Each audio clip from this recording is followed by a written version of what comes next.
Here we go. Here we go. Big day today. We switched seats. Yeah. Yeah. Hot seat. I'm in it. Welcome back to the Momcast Podcast. We're not sure if it's going to stick yet. Yeah, we don't know either. So far, so good. We're working on it. But today, Jeff's going to tell our story, or his story. Yeah. You guys get to rapid fire questions at me and see what comes out. There is a rapid fire section. Did you see it? No, I didn't. Is there? Oh, Yeah, there is. there is. Yeah, let's It do says it. it's fun. It does say it's fun. We'll do that at the end if we have time. Okay. It says we're going to get to know more about his personality if we do that. All right. I think it'd be more fun if we just guessed his answers because I think, well, no, just the first one. I can guess that one. What's your guys- coffee order? None. So Jeff is here with us to kick off the new Momcast podcast interview series of all of us so that you can get to know us better and show you why you would want to work with us. Yeah. And why we're reshifting this to moms to, why are we the people that you should listen to help? So you're the founder of Pulse. Yeah, apparently. And I would just like to say, as a mom who found Pulse a long time ago, thank you. Oh, Thank you for doing that because Pulse changed my life. And I know that there are a lot of ladies out in the gym that you have worked with who would sit right here by me and they would say the same thing.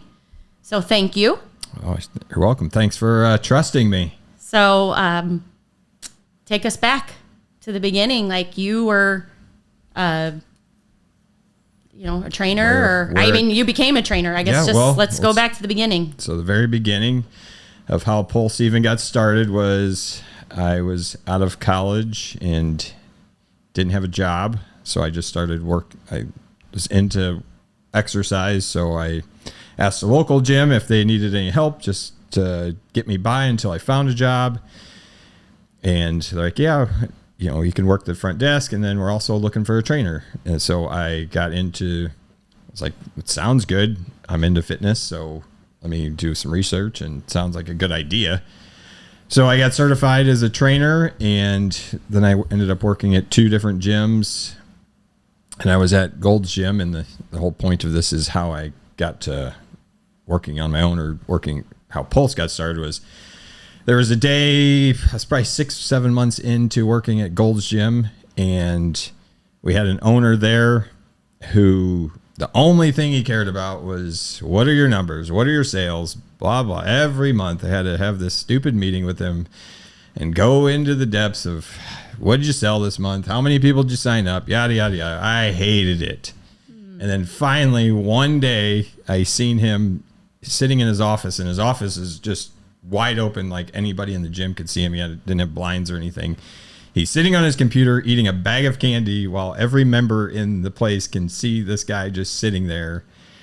And that's when I was like, I can't work here any longer. Like, this is not for me. I cannot sit here and listen to this guy who doesn't care about anything other than numbers or money ask me about how members are doing or how many members we signed up, because I know the only thing that mattered was about the dollar. So that's when I, not the most ethical thing to do, but I said, I was like, I'll figure this out on my own. I'm going to start my own in-home personal training. So I went to every member that I worked with and told them what I was doing. And that was kind of the start to where I had my client base.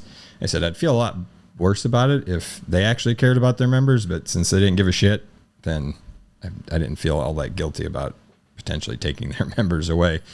But that's how Pulse really got started, was with in-home training. I did that for 2.5 years. And then I finally created enough space to open up brick and mortar. So here we are today, 19 years later. Holy cow. That was was that the basement?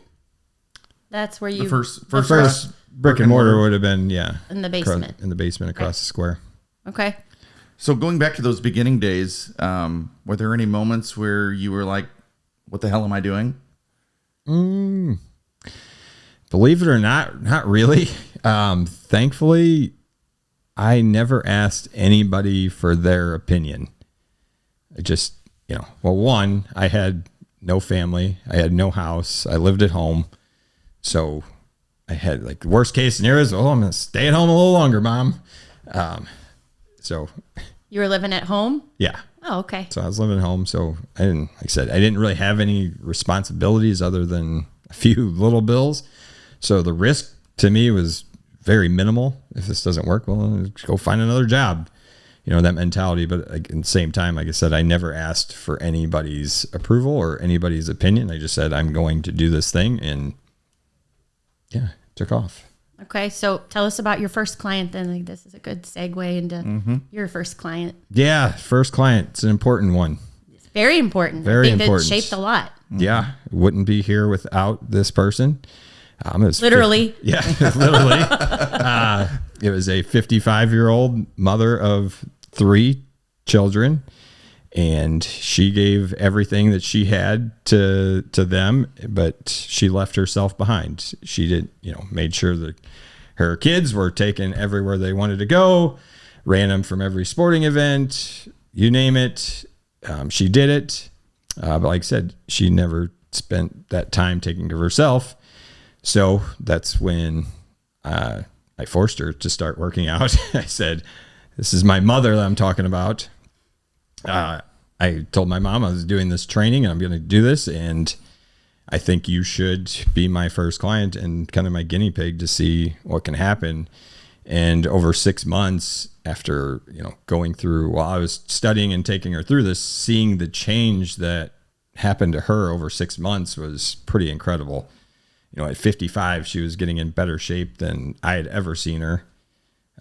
Probably, like I said, since she was in better shape than when she was 35 or 40 at 55. So it was pretty amazing to see what can happen.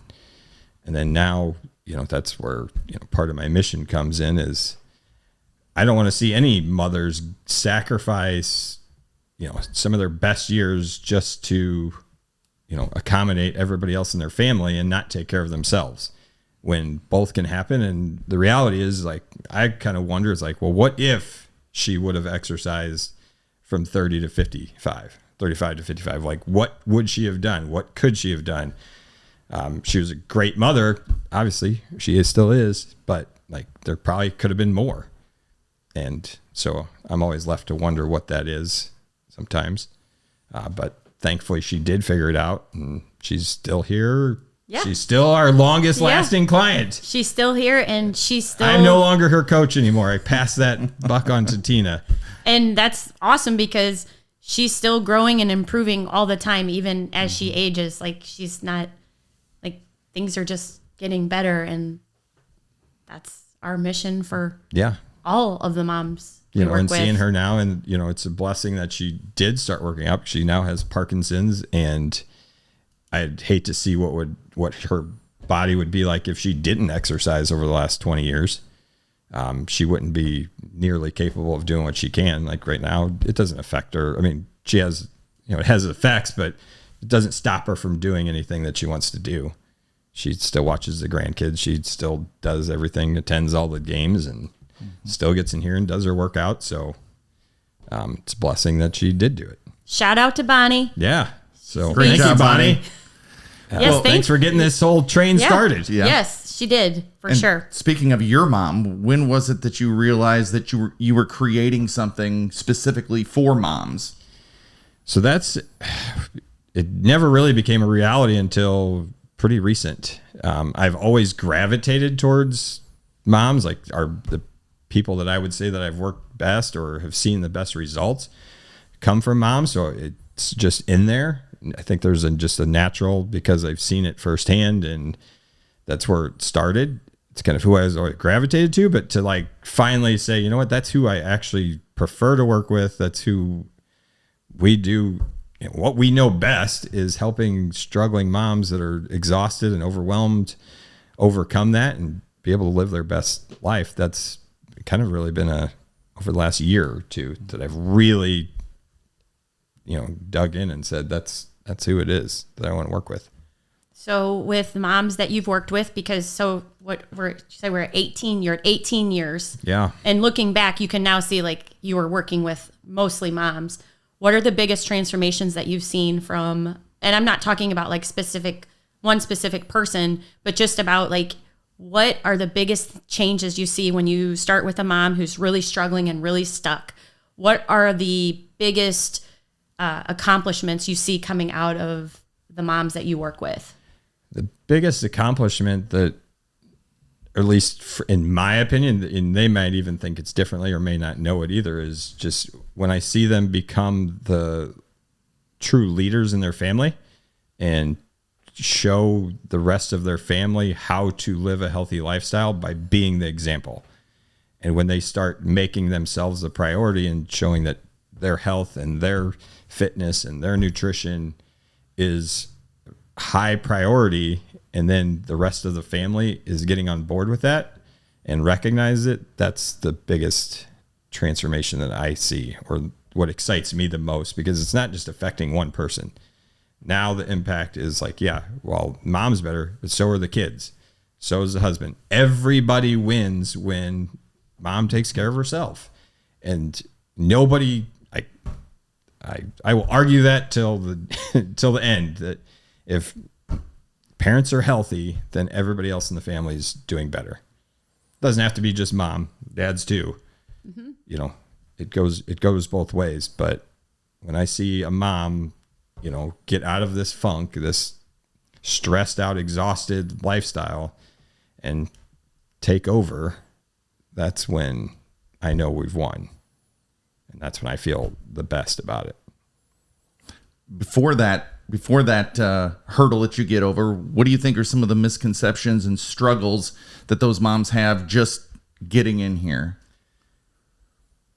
That's a great question. I would say it's trusting that process, buying into the fact that if I was better, then everybody else around me would win.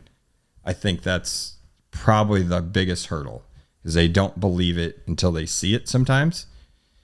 And there's going to be some sacrifice up front. I'm going to miss a game. I'm going to miss a practice. I'm going to miss whatever. Some part I'm probably going to have to miss out on. And being okay with not feeling guilty that, you know what, I'm going to miss a 4-year-old t-ball game today to take care of me. But knowing that because I did that, my kids got to see a better version of me. I was less stressed. You know, I feel good that that's going to carry on so much farther than stressing to get to this game. And then you didn't relieve any stress because you didn't exercise. And then now you're crabby and all these other things that just pile up, all because you couldn't take time to maybe miss something. Sure. But you're going to miss out on a whole lot more if you don't miss out on some of these little things, which I would deem little. But I know not everybody does. Or it doesn't feel little in the moment. Like and I know mom guilt is super real. So that guilt of just missing, like I say, just a 4-year-old t-ball game, but I know it's more than that in the moment. I watch my wife, you know, feel the same way. Sometimes she feels guilty about missing a game. I do too. But most of the time, if I miss it, I can pretty well justify, like, okay, you know, I just went hiking or did a trip. I'm running, I'm doing a 5K, because guess what? At some point, I'm hoping to do that with my kids when they're 20 or 30 years old. We're still doing these things together. Yeah, and you're a dad to 2 young boys, and then, of course, married. So what does helping coach moms, how does that fuel you at home as the leader in your family, you know, with your kids? Like what you just said, like you just, you know, the boys are 5 and 3 or 4 and 6. 4 and 6. See, Jeez, time's flying by. Time is flying by, but like, how is that shaping you as a parent? Like, just knowing that. I mean, one, if I'm going to coach it, I should probably live it. I mean, mom, dad, we're both parents, so there's a lot of things in common still, even though there's a lot of differences. Not going to claim to be the same, but there's still a lot of things that are the same. And, you know, the things that I experience and I get out of being very active with my kids, I want every mom or dad to experience the same thing. You know, I play men's league hockey on Sunday nights at 9:30 at night. But what's really cool is every time I see a dad who's like 55 or 60 and his kid just graduated high school and they're still playing together. So like that's a dream of mine. If my kids so happen to want to hang out with me at that time, that I at least have the ability to go do it. And when I see people who don't have that ability, that just kills me to see somebody have to sit on the sidelines when they want to be in the game. And that's where I want to stay in the game for as long as I possibly can. Hell, I just seen a video of this 81-year-old guy still doing pole vaulting. Mm-hmm. And I saw that too. Yeah. he's got this whole thing set up in his garage, but like he looks amazing for 81. I would have never guessed he was 81 when you're watching, but that's me. Or like I have this, climbing Mount Rainier. I did it 5 or 6 years ago. The only reason I would ever do it again is if the kids wanted to do it. But I want to be ready if they say, oh, that sounds like a really cool thing. I'm ready to say yes and be a yes parent versus I can't do that. Because that'll be a real sad day when I have to start saying no because I can't. Do you think a lot of moms out there have that conversation internally as they're, raising kids, or anybody out there who might be listening to you say this? What would you say to them if that's a conversation they're having in their head right now? Like, I can relate to him saying, like, I can't say yes. What would you say to them? It's definitely not too late.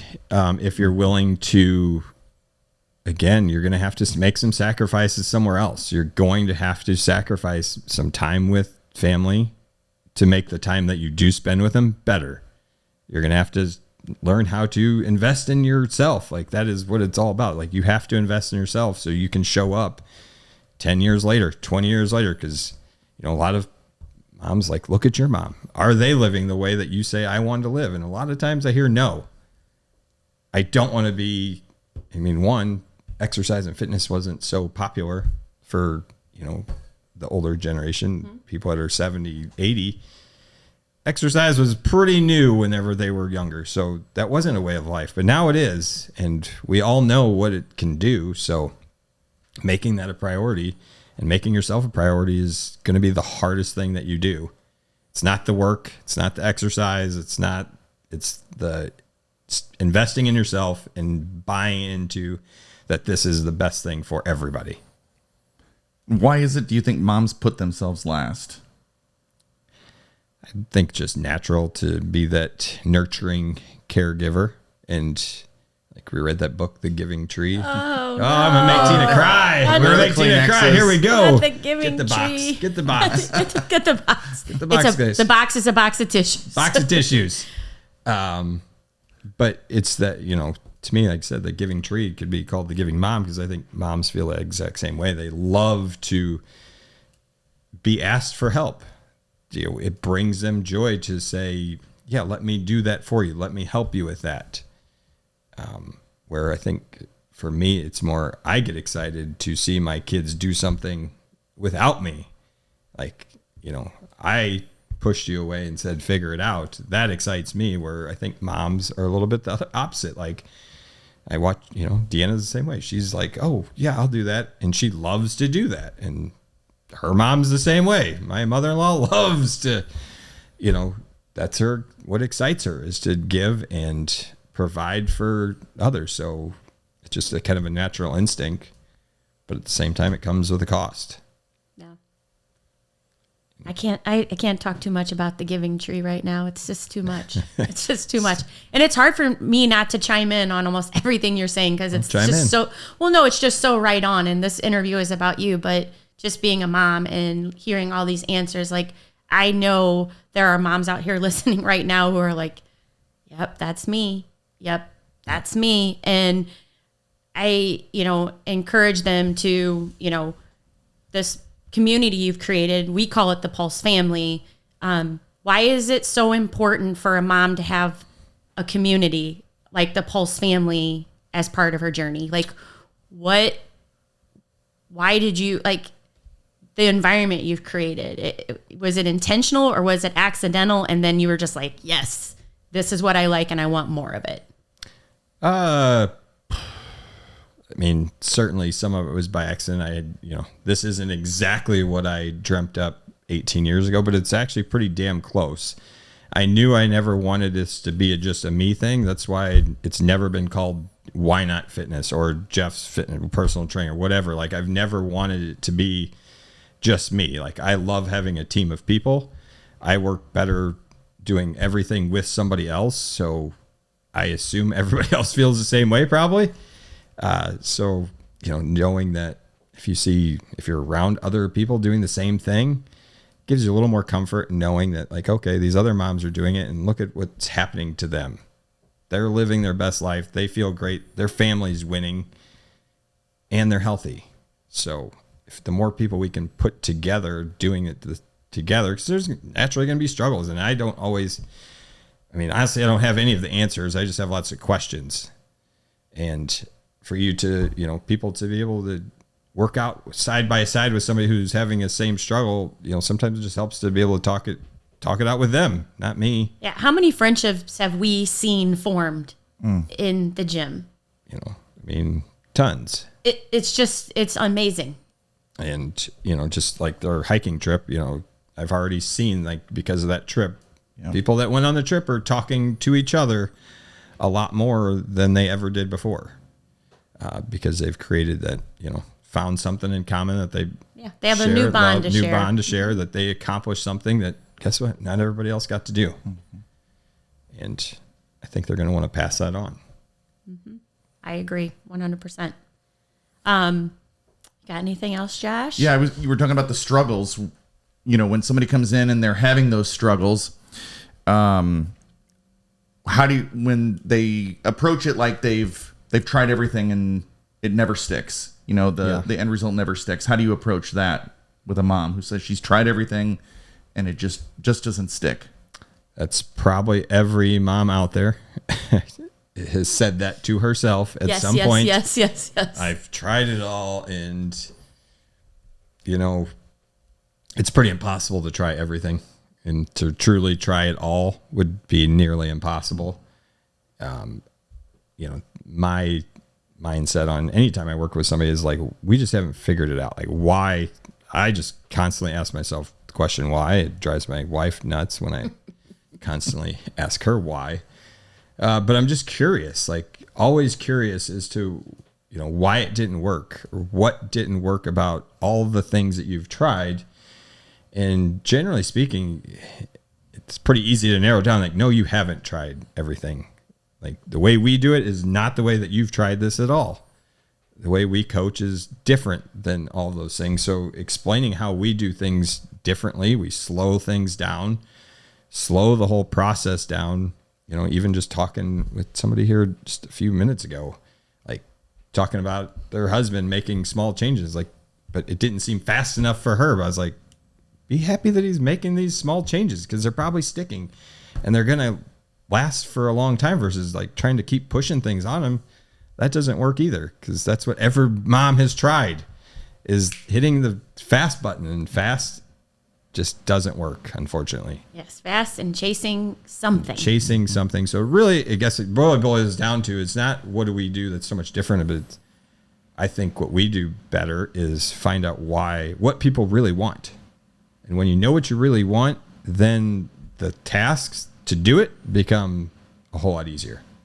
If why you want to do something is relevant and top of mind, versus let's get off of the mindset that I just need to lose weight, I just want to feel better, like all these generic fluffy answers, is I'm going to ask a whole lot harder questions than that.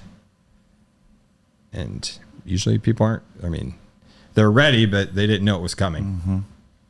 Yeah. And that's a very one-on-one type of thing. So it's different for every, I wish there was a very generic answer to that, but I think the coolest part is when the mom realizes that everything she thought she wanted, she didn't really want, and the things she didn't know about are the exact things she wants. Yeah. And that she wants more of them. But you have to do that work before you can come out on that end of it. Yeah. Like, my favorite thing is like when somebody new comes in and we're just talking about even training, and I start telling them their story, and they just nod their head like, how did you know all of that? And we've just met. And they just say, like, yeah, that's me. It's like, well, it's because it's the same story for all of the mothers. It's just, I can replay the same story. So if anybody's got 5 minutes, I'll tell you the story of a mom. And, you know, it could go down, and like I said, they nod their head. Yes, yes, yes. That's me. It's me. It's me. Okay. Let's stop doing it that way. So since you love moms in a non-creepy way, Yes. Least creepy way possible. unless Josh has anything, I want to kind of wrap it up with one final question, and for you to speak directly to the moms out there who are listening, getting to know you. What is one thing you want them to take away from today about Pulse and what this movement you're creating, and, you know, obviously we are creating?